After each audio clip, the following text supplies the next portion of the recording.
How did we get here? Without guidance and awareness, we become entranced by the mind's thinking early in life. We even have entire education systems that reinforce the notion that the mind is who we are and it should therefore be praised and developed as a personal achievement and point of pride. Yet almost all of our thoughts are actually only reflections of past experiences and beliefs that have been modeled to us by those most impactful in our lives. Parents, religions, friends, advertising, and society. In an effort to survive best, the mind seeks to quickly become in sync with the perspectives and themes of consciousness of the family and community. Thus, we take on similar beliefs, thoughts, and emotional behavior and brain neuron development as those closest to us. Our social nature is that we tend to meet the expectations of our elders. Through community and influential figures in our life, the mind absorbs and creates a mental narrative and a biological neural blueprint, which we have been referring to as a theme of consciousness. Emotional habits, perspectives, beliefs, thoughts, degrees of success, abusive tendencies, worldview, religious perspectives, self-sabotaging behavior, quality of relationships, avoidances, attachments, neediness, insecurity, judgments, you name it. They are all reflection of the different themes of consciousness we are occupying. Listening to the quality of your thoughts and noticing patterns and commonalities will reveal a theme of consciousness. Are your thoughts consistently pessimistic and doubtful, or perhaps optimistic and bold? Through expectancy, we become entrained into certain themes of consciousness that then become our sense of reality, all without our conscious awareness. Even rebelling against our parents or society's ways of thinking in order to prove our sovereignty, it's still yet another behavioral program inheritance. Without the original modeling, we would have nothing to rebel against in the first place. The question to be asking ourselves is, who would we be without any of these inheritances of programs? Who were you before you accumulated all your thoughts, programs, opinions, judgments, valuations, and attachments? Who were you before all your fear, doubt, and insecurity covered you? The true freedom and lasting happiness you are seeking can only be realized by breaking out of inherited programming and choosing for yourself until you make the unconscious conscious. It will direct your life and you will call it fate. Ego accumulation, the master collector, entrainment with different themes of consciousness is constantly happening to us with each new experience of life.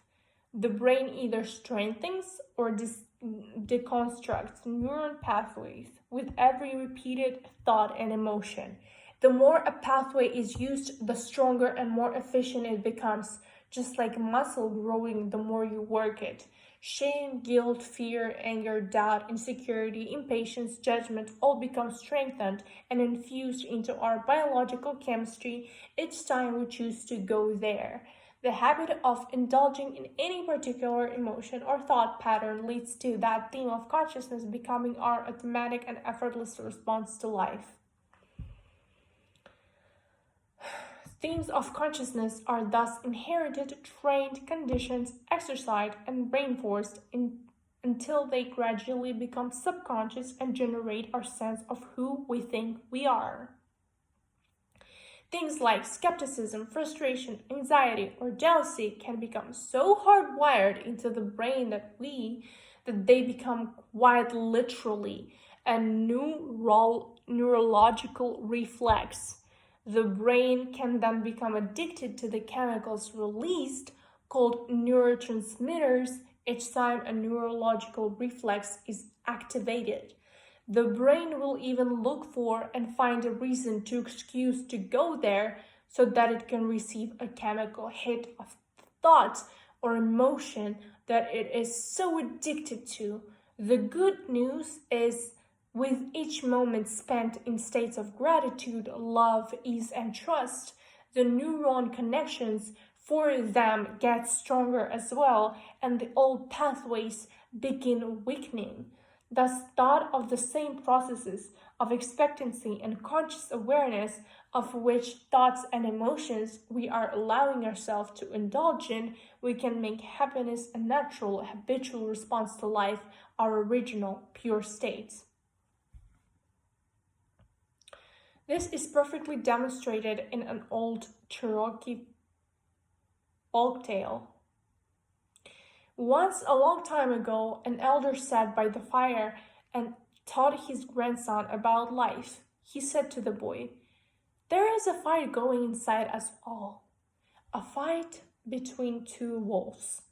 One is evil, angry, miserable, sad, resentful, prideful, and full of shame, guilt, and self-pity.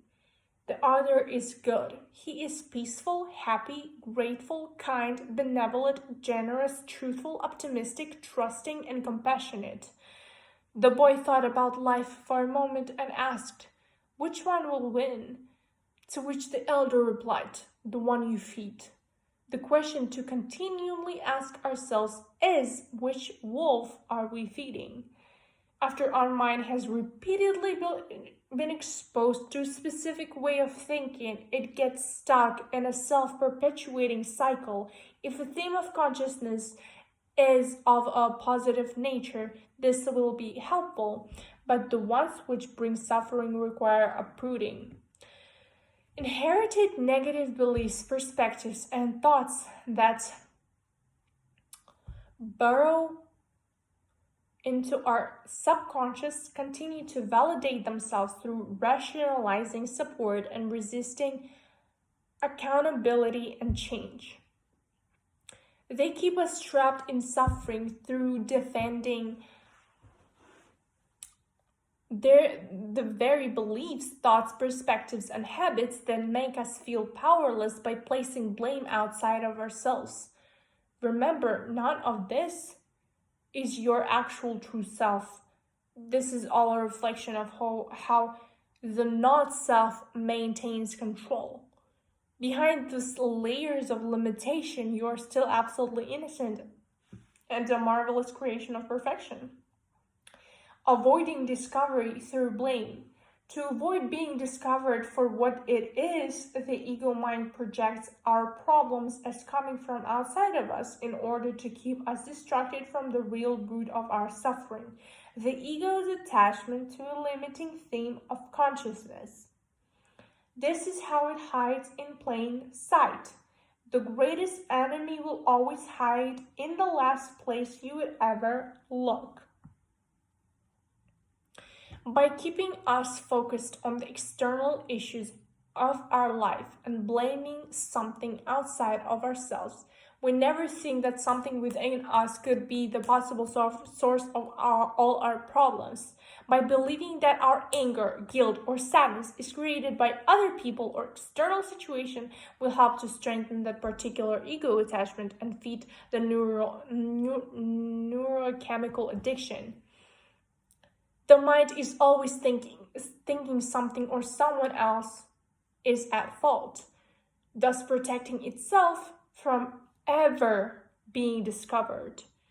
The downside of this displacement, however, is that in the process of defending itself, the mind accidentally makes itself a victim by giving its power away to the external person, place, or circumstances it is blaming. Through committing to your inner work, you are peeling back the veil and seeing this human plight clearly.